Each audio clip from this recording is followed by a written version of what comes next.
Early morning governor అనే వ్యక్తి విజయనగరం నుంచి లోకో పైలట్గా పనిచేస్తున్నాడు. ఆయన అక్కడ లోకో పైలట్గా పనిచేస్తూ అక్కడ ట్రైన్ ఆపిన తర్వాత తన లాబీకి వెళ్తుండగా ఎవరో ఒక వ్యక్తి వెనక నుంచి వచ్చి తన యొక్క చైను మొబైల్ అడిగాడని చెప్పేసి నేను ఇవ్వనని చెప్పి అనేసరికి ఆ వ్యక్తి అన్నోన్ పర్సన్ అనమాట. ఆయన ఆ వ్యక్తి ఏం చేశాడంటే తన దగ్గర నుంచి చాకుతో దాడి చేశాడని చెప్పేసి దానివల్ల ఆయనకి గాయాలయ్యాయని చెప్పేసి హాస్పిటల్ అడ్మిట్ అయ్యాడు. అడ్మిట్ అయిన తర్వాత మనకి ఇన్ఫర్మేషన్ వచ్చింది, ఆయన స్టేట్మెంట్ రికార్డ్ చేసుకుని వచ్చాము.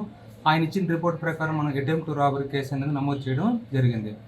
కేసు నమోదు చేసిన తర్వాత మా సిపి గారు పై అధికారుల యొక్క ఉత్తర్వుల ప్రకారం దాంట్లో తరోగా ఇన్వెస్టిగేషన్ చేయమని చెప్తే మేము ఆ గవర్నర్ అనే వ్యక్తి దగ్గరికి వెళ్ళి హాస్పిటల్లో ఆయన స్టేట్మెంట్ డీటెయిల్గా రికార్డ్ చేయడం జరిగింది.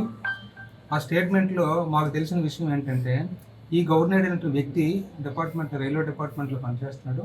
ఆయనకి వేరే ఒక అమ్మాయితో కొద్దిగా రిలేషన్షిప్ అనేది ఉండడం జరిగింది. ఆ రిలేషన్షిప్ ఆ అమ్మాయికి ఈ వ్యక్తితో పాటు అంతకుముందు వేరే వ్యక్తి కూడాను వాళ్ళ ఇంటికి వచ్చి వెళ్తూ ఉంటాడనమాట. కాబట్టి ఆ వ్యక్తి ముందు నుంచి రిలేషన్స్లో ఉన్నాడు.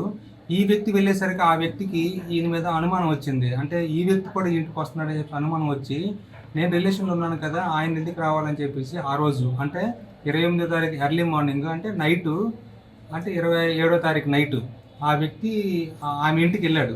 ఇంటికి వెళ్ళి రాత్రి 9 గంటల వరకు ఉన్నాడు. ఆయన తరచుగా వస్తూ పోతూ ఉంటాడు అనమాట. వెళ్ళిన తర్వాత రాత్రి 9 గంటల వరకు ఉండి నేను వెళ్ళిపోతున్నాను చెప్పేసి బయటికి వెళ్ళిపోయాడు. కానీ ఇంటికి బయటికి వెళ్ళకుండాను ఆ మేడ మీద ఉండి అబ్జర్వ్ చేస్తున్నాడు ఎవరైనా వస్తారేమని చెప్పేసి. అబ్జర్వ్ చేస్తున్న క్రమంలో రాత్రి సుమారు 1 గంట ఆ ప్రాంతంలో ఆమె కిందకి దిగి స్కూటీ పట్టుకుని బయటికి వెళ్ళి ఈ గవర్నర్ అనే వ్యక్తిని తీసుకుని రావడం జరిగింది. ఆ విషయాన్ని మేడ మీద నుంచి ఆ వ్యక్తి గమనిస్తున్నాడు.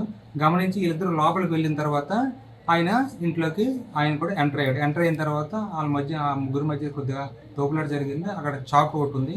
ఆ చాకుతో ఎవరైతే గవర్నర్ని అటాక్ చేయడం జరిగింది. అదేవిధంగా అందులో భాగంగా ఆమెకు కూడాను చిన్న చిన్న ఇంజరీస్ అనేవి జరగడం జరిగింది. వాళ్ళ ఆఫీస్ దగ్గర జరిగింది, వాళ్ళ ఇంటి దగ్గర జరిగింది.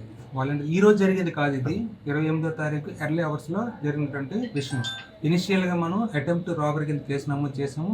తర్వాత ఇన్వెస్టిగేషన్ మా సిపి గారు చెప్పిన దాని ప్రకారం తరోగా ఇన్వెస్టిగేషన్ చేసిన తర్వాత ఇది అటెంప్ట్ రాబరీ కాదు, వాళ్ళకు మధ్య ఉన్నటువంటి సంబంధాల వల్ల ఒకరికొకరు పడకపోవడం వల్ల ఇన్సిడెంట్ జరిగిందని చెప్పేసి అటెంప్ట్ రాబరీ కింద మనం కేసు ఆల్టర్ చేసి ఈరోజు ముద్దాయిని పట్టుకొని రిమాండ్కి పంపించడం జరుగుతుంది.